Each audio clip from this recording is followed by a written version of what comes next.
अच्छा, आप लोग ये भी कहते हैं कि जेपीसी बनेगी, उसका अध्यक्ष तो सरकार का ही कोई सदस्य रहेगा या मतलब रूलिंग पार्टी का कोई व्यक्ति रहेगा, इससे निकलेगा क्या? मतलब मैं एक आम पब्लिक के मन का सवाल आपसे देखिए, पूछ रहा हूं। 2G में भी जो चेयरमैन थे वो कांग्रेस से थे।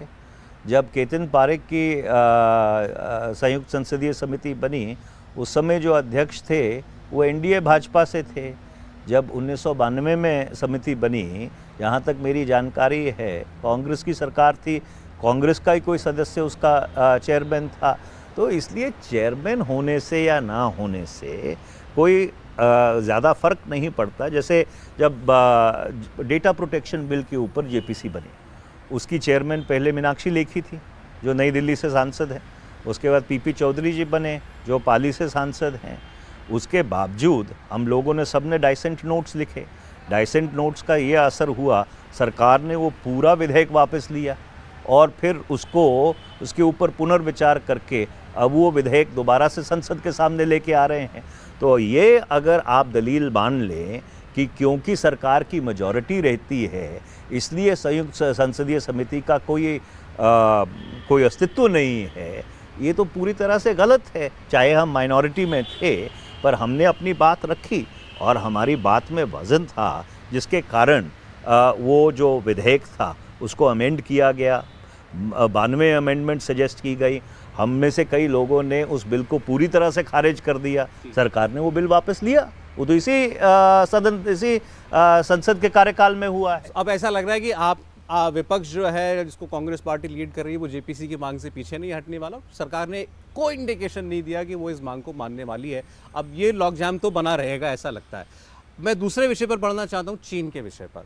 आपकी पार्टी ने भी हाल में इस मुद्दे को दोबारा उठाते हुए कहा तो था कि लाल आंख दिखाएंगे और लाल कालीन बिछा दिया शी जिनपिंग के लिए।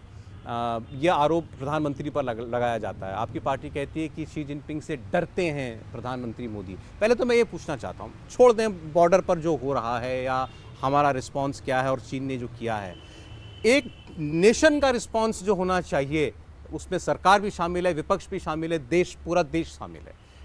क्या हम एज अ नेशन वो रिस्पांस दे रहे हैं? देखिए, ऐसा है कि वर्ष 2012 में शी जिनपिंग पहली बार चीन के कम्युनिस्ट पार्टी के महासचिव बने।